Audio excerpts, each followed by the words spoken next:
দেখছেন চাকরিতে প্রবেশের বয়স ন্যূনতম ৩৫-এর দাবিতে সাধারণ শিক্ষার্থীরা যে রাজপথে অবস্থান নিয়েছেন তাদের উপরে আসলে পুলিশের যে জলকামান অতিরিক্ত পুলিশের উপস্থিতি আমরা দেখছি এবং দেখছেন যে জলকামানের পানি তাদের উপর নিক্ষেপ করা হচ্ছে এবং তাদেরকে ছত্রভঙ্গ করার জন্য সর্বোচ্চ চেষ্টা করা হচ্ছে। যদিও শিক্ষার্থীদের পক্ষ থেকে আসলে এই জলকামানকে উপেক্ষা করে এই রাজপথে বসে আছেন সাধারণ শিক্ষার্থীরা। আপনারা দেখছেন যে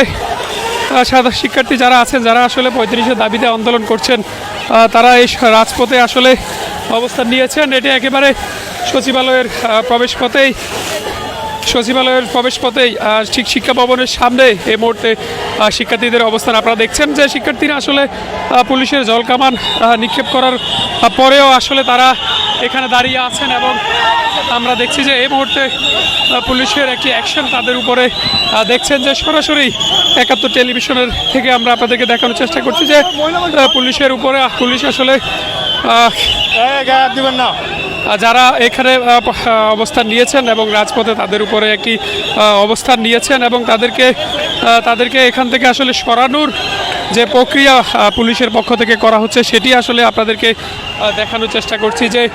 পুলিশের সাথে এক প্রকার দেখছেন আসলে পুলিশ তাদের উপরে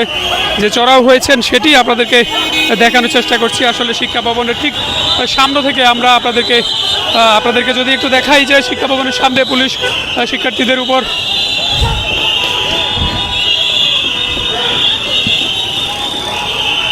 দর্শক দেখছেন আসলে চাকরি প্রত্যাশী যারা ৩৫-এর দাবিতে দীর্ঘদিন থেকে আন্দোলন করছেন। আপনাদেরকে যেটি বলে রাখছি যে শিক্ষা ভবনের সামনে এর আগে সরকার আসলে অন্তর্বর্তীকালীন সরকার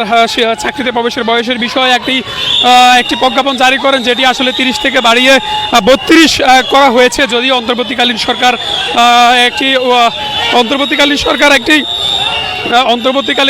সরকার জনপ্রশাসন মন্ত্রণালয় সম্পর্কিত একটি সংস্কার কমিটি গঠন করেন। যে কমিটি গঠন করেন সেই কমিটির পরে আসলে ওই কমিটি ৩৫ এবং ৩৭ সুপারিশ করেন। যদিও শেষ পর্যন্ত এই সরকার সেটি মেনে না নিয়ে ৩২ করে একটি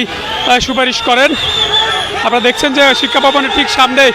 চাকরি প্রত্যাশীদের আর পুলিশের মুখোমুখি এক ধরনের সংঘর্ষে কিছুক্ষণ আগে আসলে তাদের উপরে জলকামান নিক্ষেপ করার পরেও শিক্ষার্থীরা আসলে এখানে তাদের উপর জড়া